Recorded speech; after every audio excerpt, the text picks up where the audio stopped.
Terima kasih saudara, Anda masih bersama kami. Saudara, seorang kakak laki-laki di Mojokerto meninggal dunia usai ditusuk adik perempuannya sendiri dengan menggunakan pisau dapur. Kini polisi masih mendalami motif pelaku yang masih di bawah umur ini sampai nekat menganiaya kakaknya hingga tewas. Korban Satyawan, 24 tahun, warga Kembang Belor, Kecamatan Pacet, Kabupaten Mojokerto harus kehilangan nyawa di tangan adik kandung perempuannya sendiri.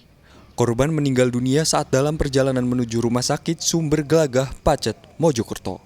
Kasus penganiayaan terjadi saat korban dan adiknya, DI yang masih berusia 16 tahun, terlibat pertengkaran hebat di rumah mereka. Diduga karena dibakar emosi, sang adik nekat menusuk kakaknya dengan pisau dapur. Misdi, ayah korban yang baru pulang bekerja sebagai kuli bangunan, sontak kaget ketika mendapati anak laki-lakinya sudah tergeletak di depan kamar mandi. Meski mendengar pertengkaran adik kakak itu, namun para tetangga tak menyangka terjadi peristiwa tragis. Karena kedua saudara tersebut memang kerap bertengkar. Korban berada di dalam rumah.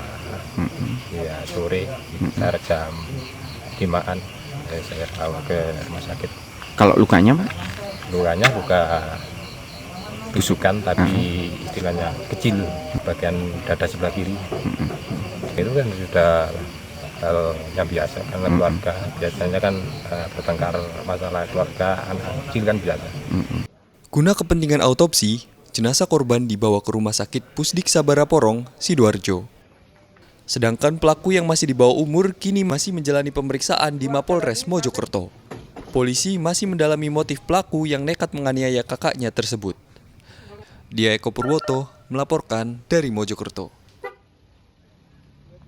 Saudara, hujan deras disertai angin kencang di Ponorogo membawa korban jiwa. Kali ini seorang pejalan kaki yang tengah berhenti di bawah pohon tewas tertimpa pohon yang roboh. Selain menimpa pejalan kaki, pohon tumbang juga menimpa mobil. Pohon tumbang menimpa Tumiem, wanita berusia 47 tahun, warga desa Bediwetan, Kecamatan Bungkal, Ponorogo. Korban menghembuskan nafasnya dalam perjalanan dibawa ke puskesmas untuk diberi pertolongan. Peristiwa naas itu terjadi ketika hujan deras dan angin kencang melanda desa. Korban yang semula ingin berteduh di bawah pohon, sepulangnya dari sawah malah tertimpa pohon tumbang. Itu pulang dari kerja tanam padi, ada angin lebat, disertai hujan. Dia berjalan kaki menuju rumahnya, belum sampai di rumah di tepi jalan raya, beriringan dengan temannya pulang kerja itu tadi, tiba-tiba ada angin topan. Selepas itu angin topan merobohkan salah satu kayu milik PU yang ada di tepi jalan. Kayu tersebut menimpa ibu siapa? Tumiem. Ibu Tumiem. Waktu itu tumbang sekitar pukul 2:30 ketika ada Ibu Tumiem sebagai korban jalan kaki karena sepeda pancalnya itu kebetulan gembos. Selanjutnya kena pohon, tumbang. Akhirnya langsung dilarikan sama warga ke puskesmas untuk dilakukan perawatan. Namun karena lukanya cukup serius ya, akhirnya meninggal di puskesmas. Saat ini jenazah sudah kita antarkan ke rumah duka untuk dilakukan pemakaman secara Islam, begitu Mas. Sementara itu angin kencang juga memporak-porandakan 4 desa di Ponorogo. Terparah terjadi di Desa Sidoarjo, Kecamatan Pulung, Desa Bediwetan, Kecamatan Bungkal, Desa Bibis dan Desa Wiringin Anom di Kecamatan Sambit. Di Desa Bibis, hujan disertai angin kencang menyebabkan sebuah pohon ukuran besar tumbang dan menimpa sebuah mobil yang tengah melaju di jalan. Akibat peristiwa ini, mobil rusak parah. Pengemudi mobil selamat dan tidak mengalami luka. Saat cuaca ekstrem seperti saat ini, polisi meminta warga untuk menghindari berteduh atau berhenti di pohon besar ketika hujan deras dan angin kencang terjadi. Dirgo Suyono melaporkan dari Ponorogo. Saudara, gudang kantor Dinas Kearsipan dan Perpustakaan Bojonegoro terbakar usai hujan deras mengguyur kota itu. Sebanyak 7 mobil PMK dikerahkan memadamkan api yang membesar dengan cepat karena banyak material mudah terbakar di dalam gudang. Kobaran api membakar gedung bekas Dinas Kesehatan Bojonegoro yang digunakan oleh Dinas Arsip dan Perpustakaan Kabupaten Bojonegoro. Api menjalar sangat cepat meski baru saja gedung di Jalan Panglima Sudirman nomor 30 itu diguyur hujan deras. Api terus membesar karena yang terbakar adalah tumpukan arsip kertas yang disimpan dalam rak bersusun. Terdapat sejumlah ruangan yang digunakan menyimpan arsip sejak 2 minggu lalu dipindahkan dari gedung kantor Dinas Arsip dan Perpustakaan Kabupaten Bojonegoro yang sedang direnovasi. Sebanyak 7 mobil pemadam dikerahkan ke lokasi. Meski butuh waktu sekitar 2 jam lebih, api akhirnya dapat dipadamkan hingga tidak merembet ke gedung SMA Negeri 1 Bojonegoro dan gedung sekolah taman kanak-kanak yang berada di samping gudang yang terbakar. Yang terbakar apa aja, Pak? Terbakar secara visual yang bisa kami sampaikan sementara gudang arsip. Arsip ya? Ruang arsip. Penyebabnya sendiri? Untuk penyebab belum bisa kami sampaikan. Belum, apakah ada dugaan konsleting listrik atau gimana? Karena ini kan posisi hujan, Pak. Penyebabnya bisa apa saja, konsleting sangat memungkinkan. Belum diketahui penyebab pasti kebakaran, dugaan sementara peristiwa itu disebabkan oleh korsleting listrik. Muhammad Khodim melaporkan dari Bojonegoro. Saudara, hujan deras disertai angin kencang di Banyuwangi membuat sejumlah sungai meluap. Akibatnya sebuah jembatan gantung penghubung antar dusun putus. Selain itu, tempat ibadah dan gedung sekolah juga tergenang banjir.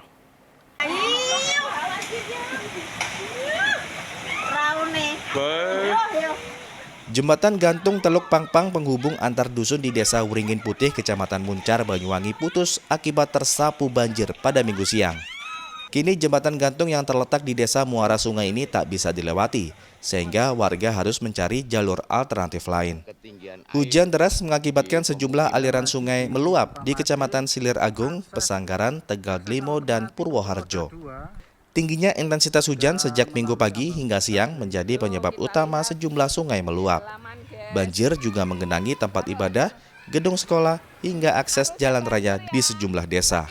BPBD Kabupaten Banyuwangi, saya Kepala Desa Kesilir, di wilayah kami khususnya Dusun Silir Sari terjadi banjir yang sangat dahsyat. Mohon bantuannya untuk mengamankan wilayah kami. Kini pihak BPBD Banyuwangi masih mendata sejumlah wilayah terdampak banjir untuk segera melakukan penanganan dan memberikan bantuan yang dibutuhkan warga. Taufik Ferdiansah melaporkan dari Banyuwangi. Saudara, tingginya harga cabai rawit di pasaran terlebih menjelang Natal dan Tahun Baru membuat warga di kawasan Semolowaru, Surabaya berinovasi membuat cabai rawit saset yang dijual eceran. Cabai rawit segar itu dipanen dari tanah kosong yang dialihfungsikan warga menjadi lahan pertanian kota alias urban farming.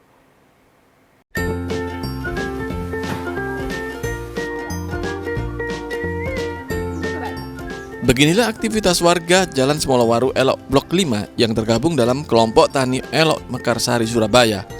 Para ibu rumah tangga ini sudah mengantisipasi adanya lonjakan harga, khususnya cabai rawit menjelang perayaan Natal 2024 dan Tahun Baru 2025. Dengan memanfaatkan sebuah tanah kosong yang dialih fungsikan menjadi lahan pertanian kota alias urban farming, kelompok tani di pinggiran metropolitan ini memanen cabai rawit yang ditanam sejak 3 bulan lalu. Tidak hanya memanen cabai rawit, kelompok tani tersebut juga mengemas cabai rawit segar dalam bentuk saset, kemudian dijual kepada warga sekitar dengan harga yang jauh lebih murah dibanding harga di pasaran. Fatima, penjual cabai saset, mengaku kegiatan ini merupakan langkah untuk warga Semolowaru Elok, Surabaya untuk meringankan warga sekitar di tengah tingginya harga cabai di pasaran. Untuk satu saset cabai yang dijual berisi 10 cabai rawit dijual hanya dengan harga Rp2.000 saja. Tadi habis dimetik dari ini Kebun sendiri ya. Tanam sendiri. Ini kenapa kok dikemas sasetan seperti ini, Bu? Soalnya cabai ini kan mahal saat ini. Terus Yeah. ini kan saya bikin sasetan biar terjangkau orang-orang yang beli. Ini 2.000 satu saset ini. Isi berapa itu, Bu? Antara 10 sampai 12. Ini dijual kemana aja, Bu? Ya, ini di warga nanti sekitar sini kan ke sini. Sementara itu, Yanti, salah satu warga yang kebetulan mendapat informasi adanya kelompok tani yang menjual cabai saset, langsung mendatangi lokasi pertanian urban farming untuk membeli kebutuhan cabai rawit saset untuk keperluan memasak di rumah. Menurutnya harga Rp2.000 per saset cukup murah dibanding harga di pasaran cabai rawit yang mencapai Rp52.000 per kilogramnya. Alhamdulillah ini dapat beli lombok dari kelompok Fatimah. Fatimah gitu. Seharga 2.000 per bungkus, jadi ini beli 4. Ini apa, murah apa gimana, Bu? Termasuk alhamdulillah murah daripada di pasar-pasar. Berapa sekarang harganya di pasar, Bu? Kalau di pasar sekarang harganya sekitar 50.000 per kilo, Mas. Ini terbantu nggak, Bu, dengan adanya? Amat sangat terbantu, Mas. Dari Surabaya, Ari Purwanto melaporkan. Saudara, sebuah kedai di Surabaya menyajikan kuliner khas Timur Tengah asal negara Lebanon, yakni lem tajin. Kuliner yang satu ini berbahan daging domba dan disajikan hangat bersama roti. Seperti apa kenikmatan kuliner lem tajin ini? Berikut liputannya untuk Anda.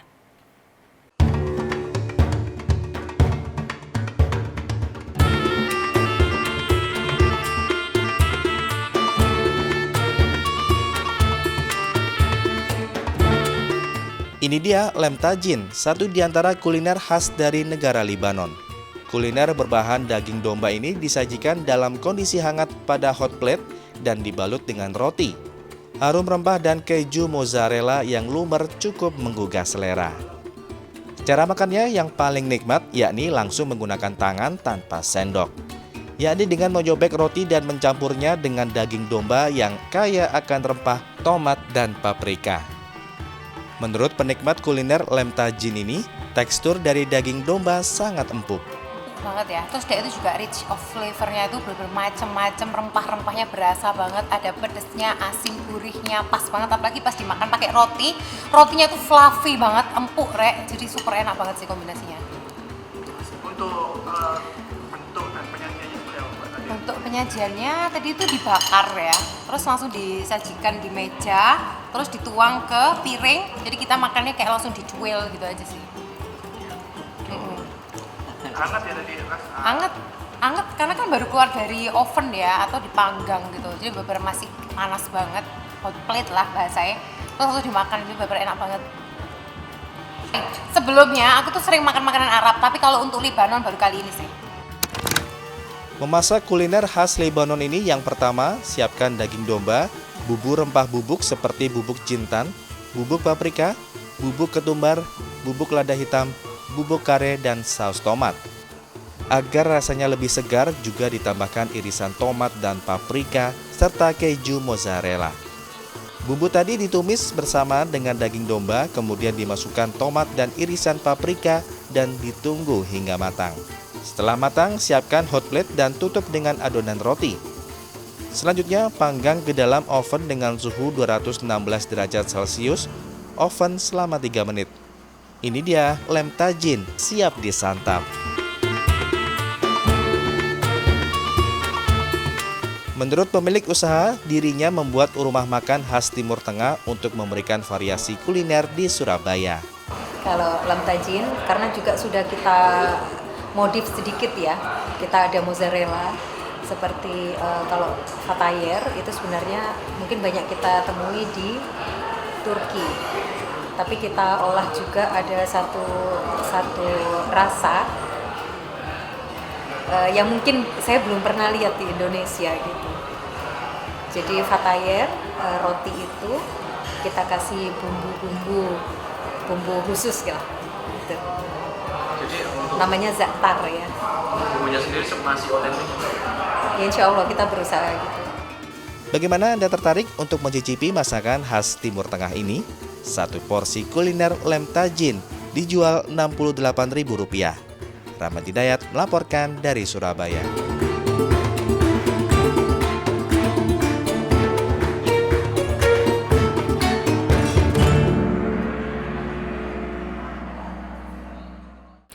Dan saudara, informasi tadi sekaligus menjadi akhir perjumpaan kita dalam Liputan 6 SCTV Daerah Jawa Timur kali ini.